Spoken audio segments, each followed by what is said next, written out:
নমস্কার বন্ধুরা, উর্মিলা কিচেন। আজ আপনাদের বানানো দেখাবো লাল শাক দিয়ে আলু বেগুন কুমড়ো দিয়ে ঘন্ট। কিছুটা কুমড়ো নিয়েছি, কুমড়োটা ছিলে নিয়েছি, মাঝখান থেকে কুমড়োটা কেটে নেব। কুমড়োটা কাটা হয়ে গেছে, একটা পাত্রই নিয়ে নিলাম। কিছুটা লাল শাক নিয়েছি, লাল শাকটা পিছনের অংশটা কেটে ফেলে দেব। ছোট ছোট করে লাল শাকটা কেটে নেব। লাল শাকটা কাটা হয়ে গেছে, একটা পাত্রই নিয়ে নিলাম। দুটো আলু নিয়েছি, আলু মাঝখান থেকে কেটে ছোট ছোট করে কেটে নেব। আলু কাটা হয়ে গেছে, একটা পাত্রই নিয়ে নিলাম। কিছুটা কাঁচা লঙ্কা নিয়েছি, কাঁচা লঙ্কা চিড়ে নেব।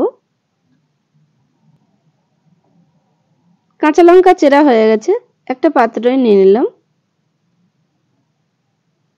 বেগুনটা আগে থেকে কেটে রেখেছিলাম, দিয়ে দিলাম। কড়া বসিয়ে দিলাম, কড়াই সাদা তেল দিয়ে দিলাম। আলু বেগুন কুমড়ো একসঙ্গে দিয়ে ভেজে নেব। হাফ চামচ মতো লবণ দিয়েছি, লবণ দিয়ে সবজিটা ভেজে নেব ভালো করে। সবজিটা ভাজা হয়ে গেছে, একটা পাত্রই তুলে নিলাম। সবজি ভাজা তেলের উপরে দুটো শুকনো লঙ্কা, হাফ চামচ 5 ফোড়ন দিয়ে দিলাম।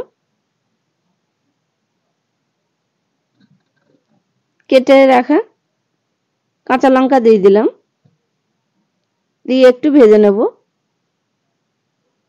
ফোড়নের উপরে দিয়ে দিলাম শাক, দিয়ে দিলাম স্বাদ মতো লবণ, দিয়ে দিলাম,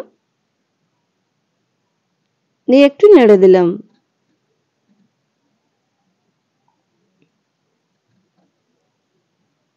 হাফ চামচ গুঁড়ো লঙ্কা দিয়ে দিলাম, হাফ চামচ হলুদ গুঁড়ো দিয়ে দিলাম, হাফ চামচ জিরে দিয়ে দিলাম।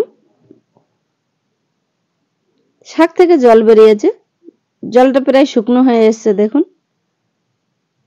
ভেজে রাখা সবজিগুলো দিয়ে দিলাম, দিয়ে শাকটা ভালো করে কষে নেব।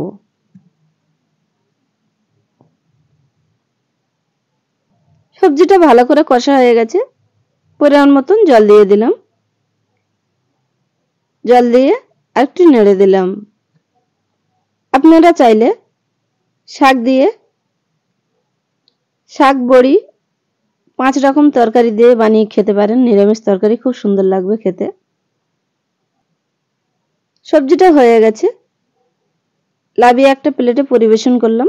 আপনাদের ভালো লাগলে কমেন্ট শেয়ার লাইক সাবস্ক্রাইব করবেন।